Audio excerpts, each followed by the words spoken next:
And here we go again. It's something called the New Business Road Test. What entrepreneurs and investors should do before launching a lean startup, by a guy called John Mullins of the London Business School. He was very good. I went to a seminar he gave. Anyway, so here we go.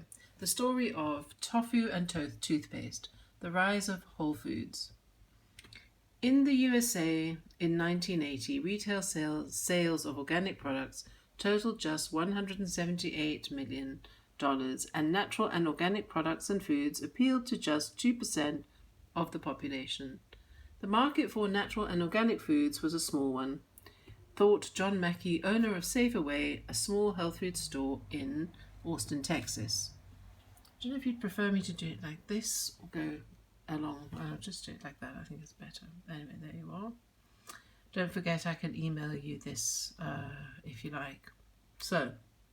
But Mackey had noticed that his customers were asking more and more for natural foods and organically grown fruits and vegetables, so he figured the market would grow. Mackey joined hands with Craig Weller and Mark Siles of the Clarksville Natural Food Grocery to form what would become the first Whole Foods market. The new store would serve a relatively tiny clientele, an eclectic group of vegetarians, macrobiotic dieters, and others whose diets included a variety of supplements with near unpronounceable names, even for me: ginkgo biloba, echinacea, it definitely is echinacea, and others that collectively formed an entirely new lexicon for the three grocers. Like other mom and pop organic shops elsewhere, the store was friendly, intensely concerned with its product's purity, and very expensive. Happily for the three entrepreneurs, consumers were more numerous and more responsive than Mackey and his partners would have predicted in their wildest dreams.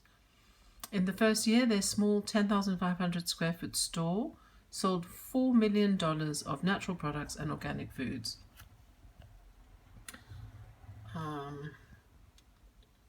Whole Foods' subsequent expansion from small-town natural foods grocer to a 15 billion grocery store chain is not just a fairy tale. It's a story of real-life market savvy.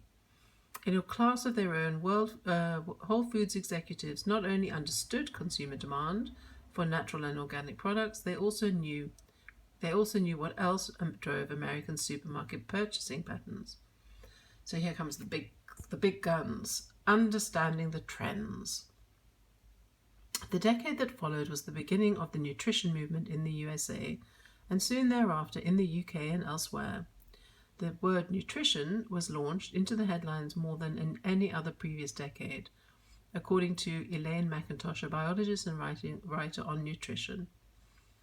Sparked by increasingly widespread interest in health, food companies began to introduce more products that claimed to have less fat, fewer calories, and lower cholesterol, while at the same time providing more nutritional value, such as fiber, vitamins, and minerals.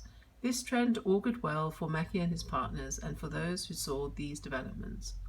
When organic supermarkets started springing up in the 1980s, their proprietors figured that the aisles would be populated by a nation of granola eaters, happy to pay a substantial premium for the halo of purity. They were wrong. Americans remained a nation of committed junk food eaters, even while welcoming organic foods to the table.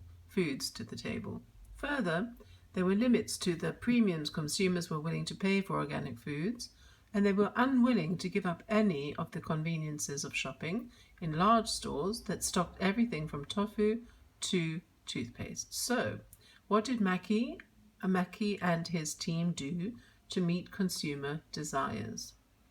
For starters, they built larger stores, with an average store size that soon reached 26,000 square feet. The stores offered chemical and preservative-free foods, organic produce, hormone-free meats, cruelty-free cosmetics, and ecologically friendly household products. Each store had at least one aisle of nutritional items for homeopathic or alternative healthcare, but unlike the old niche stores, Whole Foods markets were not ascetic. You could buy beer and wine as well as non-organic produce, foods with refined sugar, and even household cleaners, although environmentally environmentally friendly kind, of course.